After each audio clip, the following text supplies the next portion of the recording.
काम सब त्यागी धाये धाम काम सब त्यागी मानहु रंग निधर लूटन लागी मानहु रंग निधि लूटन लागी। ऐसे जो है वहां की जो स्त्रियां थी सब काम धाम छोड़ करके ऐसी भगी कि जैसे कोई डाकू पीछे पड़ जाता है लूटने के लिए तो आदमी जान बचा के भागता है। ऐसे वहां की स्त्रियां सब अपने अपने घर से निकल के रोड के किनारे आ गई और जिनका रोड के किनारे घर तो अपने बालकनी में चढ़ गई और पुष्प की वृष्टि करने लगे, भगवान को देखने लगे। बोले बताओ आज जिसका हमने नाम सुना था इतने इतने बड़े दैत्यों को मारे ये कारनामे किए और वह कन्हैया इतना छोटो सो है नटखट कन्हैया इसने मारा। बोले तू इनका स्वरूप मत देख, इनका कार्य देखो, ये बड़े भगवान के स्वरूप है, ये नारायण जगदीश्वर है। अब इधर तो फोटो देख के आप लोग इतना प्रसन्नचित होते हो, साक्षात कन्हैया ना होता तब क्या करते? साक्षात ही कन्हैया होता तब क्या छोटे बच्चे को कन्हैया बना देते हो, कितना प्यारा दिखता है। और वो तो श्याम भगवान नारायण कृष्ण रूप धारण करके आए थे जो सबको सहज ही आकर्षण कर ले, सम्मोहन कर ले, कृष्ण कर से तो कितना सुंदर न रहा होगा वह बालक, कितना अद्भुत रहा होगा। अब एक गोपगण थे, सब चलते गए एक बोले गोपी ये ब्रजवासी बोले छोरा यहाँ तो बड़े सुंदर सुंदर कपड़े सब लोग पहने, हम लोग फटे पुराने कपड़े पहने, गंदे मत मैले, हम लोग तो देख के कहीं हंस तो नहीं रहे होगे। तो भगवान बोलते हैं बात तो सही है, हमारे जैसे फटे पुराने यहाँ कोई नहीं दिखता है, सबसे दरिद्र हम ही नजर आ रहे हैं। अब भगवान की नजर पड़ी कि ये कि जो है धोबी जो है अपने कपड़े का गट्ठा लेके जा रहा था। भगवान खड़े हो गए, बोले रुको मामा जी रुको। भाई एक मामा तो सब मामा। तो बोले कौन सा मामा भाई तेरा? बोले तो पता नहीं है, मैं कंस का भांजा हूं, कंस मेरे मामा है यहाँ के राजा। बोले अच्छा, बोलते कपड़ा मेरे को दे। तो बोले नहीं, ये तेरे कपड़ा कैसे दो, राजा कंस के कपड़े हैं, तो इस कपड़े के पहनने के योग्य नहीं है। जोर से भगवान को डांटता, भगवान को गुस्सा, भगवान ने थप्पड़ जड़ी उसको और थप्पड़ जड़ी उसका सर अलग हो गया, धड़ा कपड़े का गट्ठा नीचे गिर पड़ा। भगवान बोले अच्छा, अब उसमें से कपड़े बोले सभी ब्रजवासी बोले ऐसा सब कपड़े निकालो, जिसको जो आए पहन लो। अब राजा कंस के कपड़े 6 फीट 7 फीट के कपड़े और कहा 4 फीट के बच्चे कैसे पहनेंगे।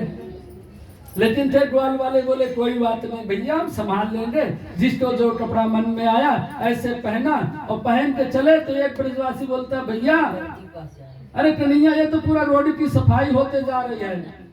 बोले ऐसा कर, चिंता मत कर, आगे कुछ व्यवस्था करेंगे, कपड़ा भी तू ऊपर उठा ले। ऐसे तो ऐसे पहने हुए ऐसे हाथ से ऊपर उठाए हुए चल गए। ऐसे सुंदर मनोरम दृश्य जैसे मोर का पंख ऐसे ढक लेते हैं ना, ऐसे कपड़े ढके सभी ग्वाल ब्रजवासी रास्ते से जा रहे हैं। सब लोग बड़े आनंद भाव से भगवान श्री कृष्ण का दर्शन कर रहे थे।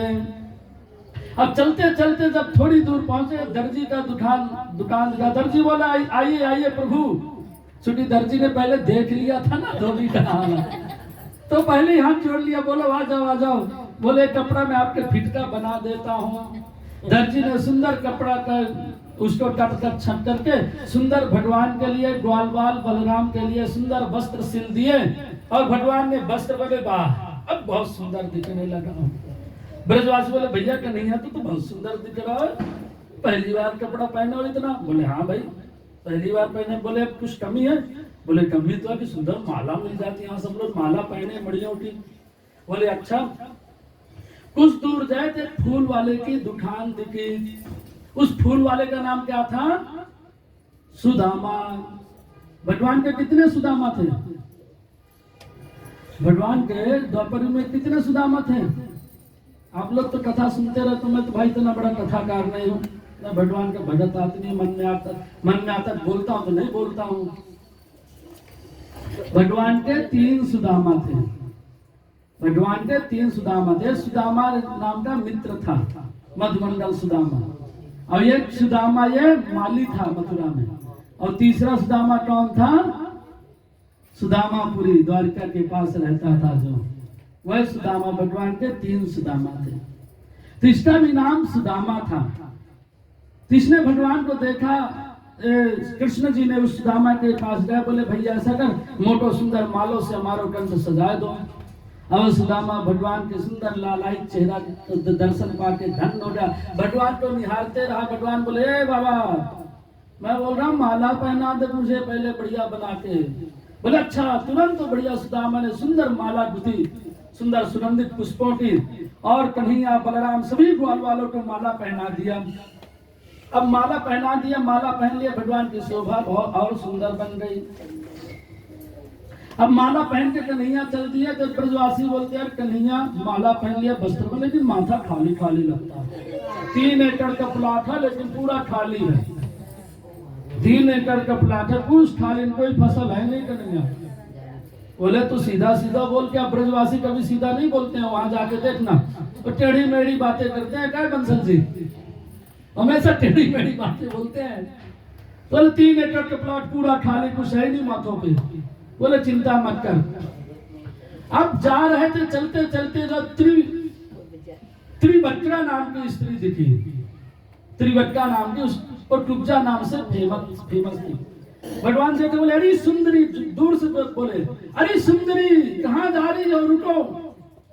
बोले मुझे सुंदरी कौन बोला, मैं तो सब टेढ़ी मेढ़ी बोलते थे, टुब्जा बोलते हैं, ये सुंदरी बोलने वाला कौन सा पुरुष है। देखे भगवान श्री कृष्ण है। तो भगवान श्री कृष्ण और उसको थोड़ा मस्का लगा दिया। अरे बोले तुम बहुत सुंदर हो, उसका गुणगान का वर्णन, कहाँ जा रहे हो। बोले तू नहीं जानता, मेरा नाम त्रिवक्रा है। क्या नाम है? त्रिवक्रा। शैलेंद्री भी मुझे बोलते हैं, और मैं कंस की सबसे प्रिय दासी हूँ। क्या हूँ? कंस की सबसे प्रिय दासी हूँ।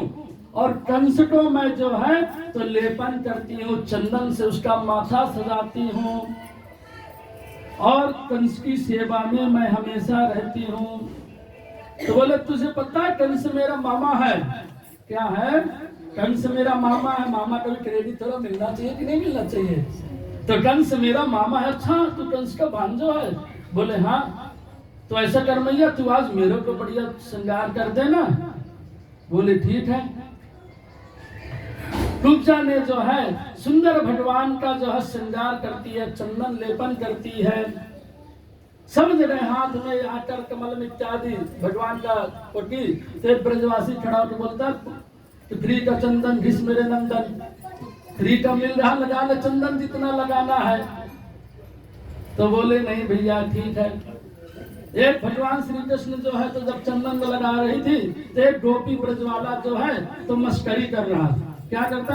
बोलते दोनों की जोड़ी बढ़िया है, ये दोनों की जोड़ी जो है बहुत सुंदर है। बोले क्या? बोले वो भी 3 जगह से टेढ़ी है, ये भी 3 जगह से टेढ़ा है। टुब्जा भी 3 जगह से टेढ़ी थी, ये भी 3 जगह से टेढ़ा, दोनों की जोड़ी बहुत मिलती जुलती है, क्यों ना रिश्ता पक्का कर ले। भगवान बोलते अच्छा। तो भगवान सोचे तो टुब्जा बोले सुंदरी बोली। तो भगवान ने क्या किए, एक हाथ उसके इधर लगाए और एक हाथ इधर लगाए। अब ये दृश्य देख के बलदाऊ जी बोलते हैं कि भैया ये मथुरा है, अपना गांव नहीं है, यहाँ पिट जाओगे रोड में, ऐसा नाटक करोगे। तो ऐसे सब ग्वाल वाल ब्रजवासी जो ऐसे भावनाओं में व्यस्त थे। भगवान श्री कृष्ण ने टुब्जा को इधर से और कमर पकड़ के जोर से उठाया तो सुंदर और टुब्जा सुंदर स्त्री का रूप धारण लेके खड़ी हो गई।